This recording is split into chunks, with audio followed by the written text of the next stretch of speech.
2026년 1월 19일 새벽입니다. 하나님 말씀은 시편 52편 6절에서 9절입니다. 의인이 보고 두려워하며 또 그를 비웃어 말하기를 이 사람은 하나님을 자기 힘으로 삼지 아니하고 오직 자기 재물의 풍부함을 의지하며 자기의 악으로 스스로 든든하게 하던 자라 하리로다. 그러나 나는 하나님의 집에 있는 푸른 감람나무 같으며 하나님의 인자하심을 영원히 의지하리로다. 주께서 이를 행하셨으므로 내가 영원히 주께 감사하고 주의 이름이 선하심으로 주의 성도 앞에서 내가 주의 이름을 사모하리이다. 하나님 말씀을 증거하겠습니다. 오늘은 새로운 한 주가 시작되는 월요일 새벽입니다. 주말 동안 충전한 그 영적인 힘을 가지고 이번 주에도 세상 속에서 승리하는 여러분 되시기를 주의 이름으로 축복합니다. 우리는 지난주 금요일에 힘 있는 권력자 도액이 마치 날카로운 면도칼처럼 혀를 놀려가지고 다윗을 위협했던 것을 보았죠. 세상의 눈으로 볼 때에 도액은 성공한 사람 같았고 다윗은 망한 사람처럼 보인 것입니다. 근데 오늘 본문에서 다윗은 최후의 승자가 누구인지 명확하게 선포하고 있죠. 7절 보시죠. 7절에 뭐라고 나옵니까? 악인이 망했을 때 사람들이 그 묘비명에 이렇게 쓴다라고 하는 거예요. 이 사람은 하나님을 자기 힘으로 삼지 아니하고 오직 자기 재물의 풍부함을 의지하며 자기 악으로 스스로 든든하게 하던 자라. 묘비명이 이렇다는 거죠. 묘비명이. 그러니까 이 도액 같은 사람은요, 하나님을 의지하는 것을 나약하다라고 생각한 거예요. 야, 기도가 밥 먹여주냐? 돈과 권력이 최고지. 그러면서 자기만의 그 성을 쌓았던 것이죠. 겉으로 볼 때는 그들의 인생은 화려해 보이고 절대 무너지지 않을 것처럼 보이는 이 초롱성 같이 보인 것입니다. 그렇지만 6절을 보세요. 뭐라고 나옵니까? 의인이 보고 두려워하며 또 그를 비웃는다. 비웃는다. 사람들이 나중에 그 무너진 모습을 보고 야, 저렇게 허무하게 갈 것을 교만하더니만 그러면서 탄식한다라고 하는 거죠. 여러분 얼마 전 그 뉴스에서 온 국민을 충격에 빠뜨렸던 그 지하 주차장 붕괴 사고를 여러분 기억하시죠? 소위 순살 아파트라고 불리우면 큰 이슈가 됐습니다. 그 아파트는 이름만 대면 다 아는 최고급 명품 브랜드 아파트였죠. 겉모습은 얼마나 웅장하고 화려했습니까? 조경도 멋지고 페인트 칠도 고급스러웠어요. 사람들은 그곳에 사는 것을 부러워했고 그 아파트가 세상에서 제일 튼튼한 집인 줄로 알았던 것이죠. 근데 어느 날 갑자기 지진이 난 것도 아닙니다. 근데 멀쩡하던 주차장이 폭삭 주저앉은 거예요. 알고 보니까 콘크리트 속에 반드시 들어가야 될 그 철근이 있죠. 철근, 뼈대. 이걸 빼먹은 거예요. 설마 무너지겠냐 하면서 돈 아끼려고 기초를 빼먹은 결과입니다. 겉은 수십억짜리 명품이었지만 속은 철근 없는 빈 껍데기였기 때문에 무너지는 것은 한순간이었다고 하는 거죠. 오늘 본문의 이 도액이 이렇다라고 하는 것입니다. 권력과 돈이라고 하는 페인트로 인생을 정말 화려하게 칠해놨어요. 남들이 보기에는 명품 인생처럼 그렇게 살아갔다니까요. 그렇지만 그 중심에 하나님이라고 하는 뼈대가 없어요. 하나님이라고 하는 뼈대가. 하나님을 힘으로 삼지 않은 인생은 철근 빠진 아파트가 똑같거든요. 평소에는 잘 몰라요. 그러나 인생의 무게가 실리고 살다 보면 사람들이 다 위기가 오지 않습니까? 그때 그 무게감을 감당하지 못하고 예고 없이 와르르 이렇게 무너져 내린다고 하는 것입니다. 여러분 이 세상의 화려한 겉모습만 보고 부러워하지 마세요. 하나님 없는 성공은요 부실공사예요. 부실공사. 이렇게 철근 없는 이 건물은 무너져요. 그렇지만 다윗은 오늘 본문에 보니까 자신을 무엇에 비유하고 있냐면 8절에 나오죠. 그러나 나는 하나님의 집에 있는 푸른 감람나무 같으며 여기서 그러나 나는 이 접속사가 참 중요해요. 시편에는 이런 게 참 많이 나와요. 그러나 나는 그러니까 세상은 부실공사로 무너진다라고 하는 거죠. 그러나 나는 다르다는 거. 나는 그러면서 자신을 무슨 나무에 비유하냐면 감람나무다. 감람나무다. 왜 하필 이렇게 감람나무냐면 이 감람나무는요 겉보기에 화려하거나 멋진 나무가 아니에요. 옹이도 많고 비틀어져 가지고 볼품 자체가 없습니다. 다윗의 현재 처지처럼 초라해 보일 수가 있다고 하는 거죠. 하지만 이 감람나무에는 다른 나무하고 비교할 수 없는 그런 장점들이 있습니다. 첫 번째는 뭐냐면 생명력이 그래요. 생명력이. 감람나무는요 척박한 땅에서도 수백 년, 수천 년을 산다니까요. 겟세마네 동산에 가보게 되면 저도 가봤는데 거기 가보게 되면 1000년이 넘은 감람나무가 엄청 많아요.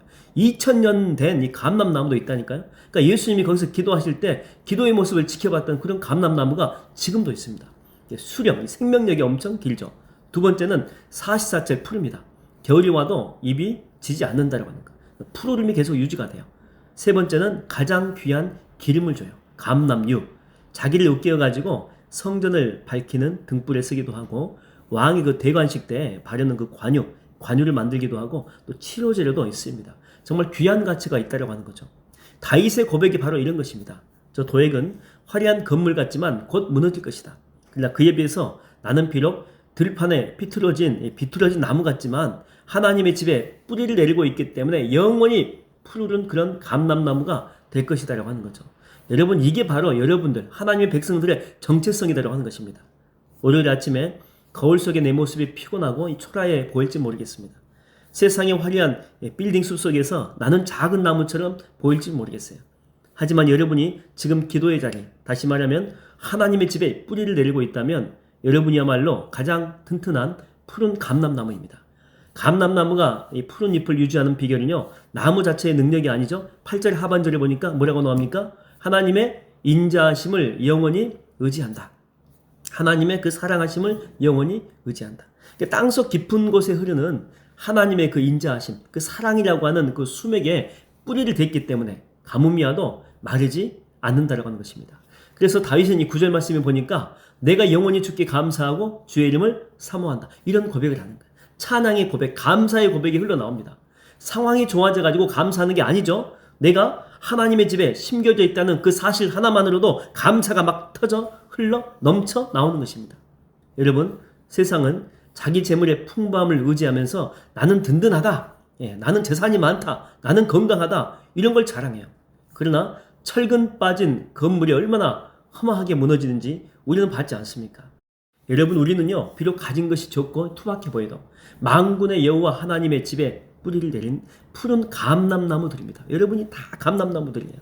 그래서 오늘부터 시작되는 한 주간 세상의 화려함에 기죽을 필요가 전혀 없습니다. 나는 하나님의 집에 있는 푸른 감람나무다. 나는 마르지 않는다. 나는 영적인 복이 흘러넘친다. 나는 영적인 생명력이 흘러넘친다.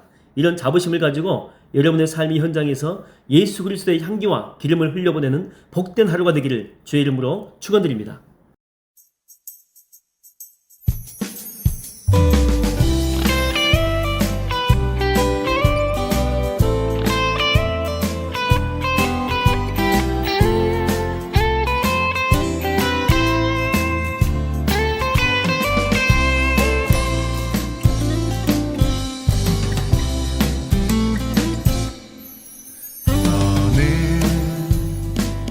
담장 너머로 뻗은 나무 가지에 푸른 열매처럼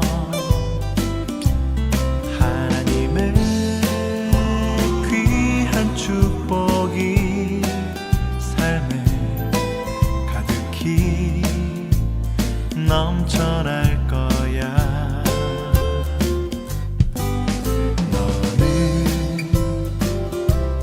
시련이 와도 능히 이겨내 강한 팔이 있어.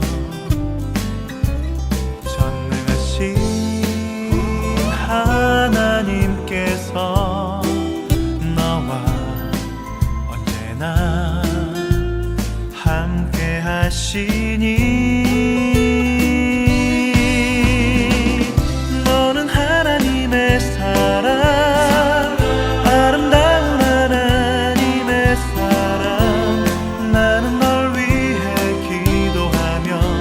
내 길을 축복할 거야.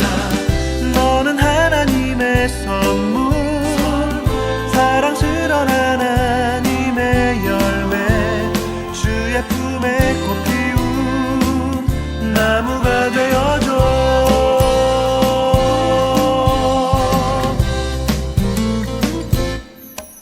너는 담장 너머로 뻗은 나무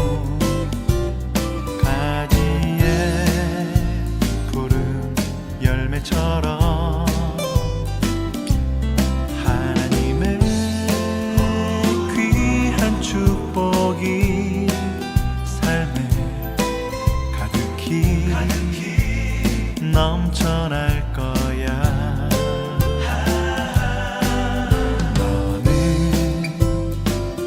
어떤 시련이 와도 능히 이겨내 강한 팔이 있어. 전능하신 주께서 너와 언제나 함께 하시니 너는 하나님의 사람, 아름다운 하나님의 사람. 나는 널 위해 기도하며 내 길을 축복할 거야. 너는 하나님의 선물, 사랑스러운 하나님의 열매, 주의 품에 꽃 피운 나무가 되어줘. 너는 하나님의 사람, 아름다운 하나님의 사람. 나는 널 위해 기도하며 내 길을 축복할 거야.